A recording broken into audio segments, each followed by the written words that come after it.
Hello everyone, welcome to Mommy Baby Books. I'm Abby and let's get this video started. Okay, first off, I am so tired. Sleep training my daughter is going to be the death of me, pretty much. But I come to you with a book review, as you can see by the title, and we're going to be talking about Ready Player One by Ernest Cline. And I want to say initially with this, guys, I have a new favorite book of all time.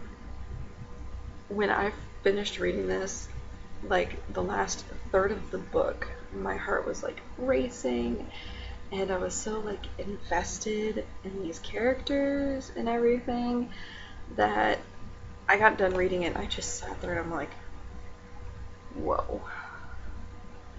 I didn't know what to do with myself. It took me forever to find another book that could capture my attention. Because right now I'm reading The Book Thief by Marcus Zusak. I know I haven't read it yet. I'm so horrible. But yeah, so this video is going to be kind of rambly. Because like I said, I don't really take notes while I'm reading because it's kind of distracting. And just kind of give my outward thoughts on everything.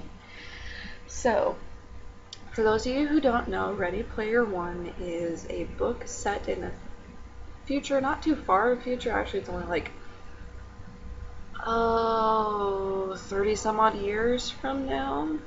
But it's just basically the planet has gone to shit. There's no work, there's no food, there's no room for living anymore.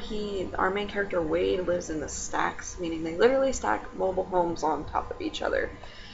And you know, in his mobile home, it was like his aunt and her boyfriend and like 12 other people in this tiny little mobile home. So he has a little hideout that he goes to get into the Oasis, which is a virtual reality, like on steroids.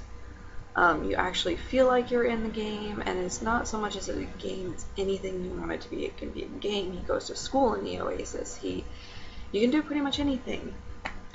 And then the creator of the Oasis, Halliday, dies, and he sends out this video message saying, hey, I hidden an Easter egg in the Oasis, and if you can find it, you get all my fortune, which I think is like some 20 odd billion dollars, like nobody has that much money.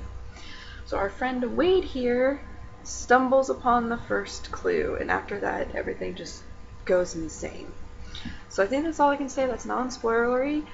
So if you've not read Ready Player One by Ernest Cline, I highly, highly, highly recommend it. Go pick it up. I don't know what you're doing. Get off the internet and go read it. Because once you're done, you're just going to be like, epic.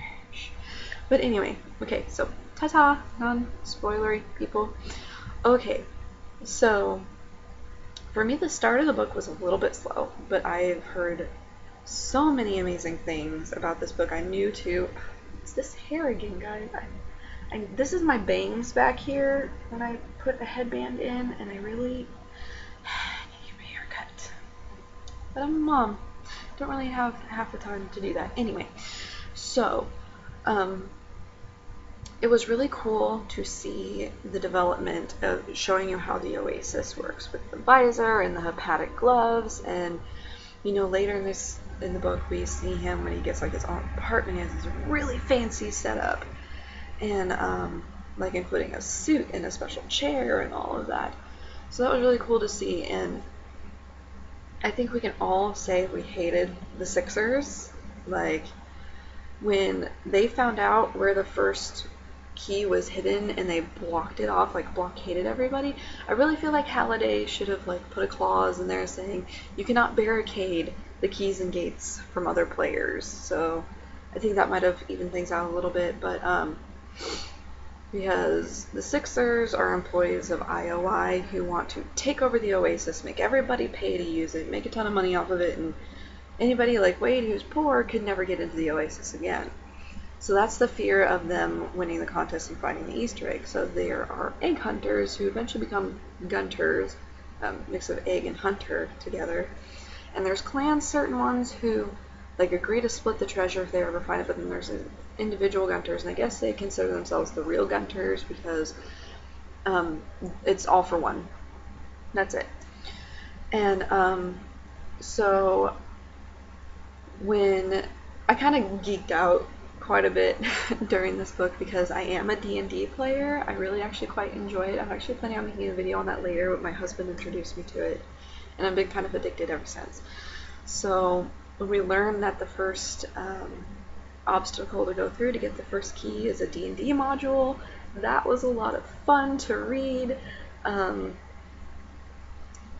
And just kind of the way he mixed not only everything that Halliday loved, he mixed together D&D, video games, TV shows, music, all of it. It was really cool to see it all kind of interwoven together to create this insane treasure hunt, basically. And then when we meet Artemis, I knew it was kind of easy to tell that he was going to fall in love with Artemis, but it was still fun to read. Sometimes that kind of insta love type of thing, even though it really wasn't, it took over a place of a really long period of time. Just the way the book was paced made it seem kind of insta lovey to me. And then H, his best friend H, who it was hilarious when we got to see who H really was, because you know, H in the game is this tall, broad, Caucasian guy. I loved it when he was talking to her when he finally met her, and she's like, you weren't expecting a big old fat black lady or something like that. He's like, no, I was just gonna say a nice young woman, but that was really funny. And when Halliday's old partner helped them out, I'm like, hell yes, you go, dude. Like, flying them all out there privately, H, Artemis, Wade, and then Shoto, I think his name is, who they kind of met when it came to getting the first key and getting through the first gate. Flew them all over to his mansion to give them a way to get into the Oasis and be safe, because it had gotten to a point where the IOI was going to find you and kill you because you were actually a threat to them as far as finding the Easter egg went. And so when we got to that ending scene where they had come to the Crystal Gate and they had the plan all set together, that whole part of the book just blew my mind. I loved it. When he finally got through the gate, beat it, and got the egg, like, I was so incredibly happy. I almost teared up because I'm like, yay, Wade won. I mean, I think we all kind of knew, and even in the beginning, he was going to win this contest. But when he finally beat, oh gosh, I can't remember the dude's name from IOI, the main player. It was amazing to see him get to meet Halliday's avatar, Anara. And he was given his robes and all of his powers, so he was like infinitely powerful, indestructible, undefeatable, immortal in the game. And he resurrected Artemis, H, and Shoto. It was really, really cool. And he promised to split the money with them. And I could just imagine like it being totally insanely awesome after the ending of this. Like, I'd love a second book just to see what they did with it, and like what they did with like IOI, especially because he was like that indentured servant for a while. He purposely got himself in there so he could take down IOI in the Oasis, which is really, really cool. It was also kind of depressing, the way they treated their indentured servants. But guys, my mind was just blown with this book. Like, if I could give it a higher than 10 out of 5 stars. It was so good. My gosh darn it. I'm sorry, guys. My hair is something I kind of obsess over sometimes, and so it has to stay fixed. There we go. Hopefully that stays in place. But I loved it. I want to hear your guys' thoughts on Ready Player One. Like, I've been recommending it to all my friends and family. I think they're kind of annoyed with me now, but I'm like, you gotta read it. It was so good. Yeah, so that's the insanity of that book.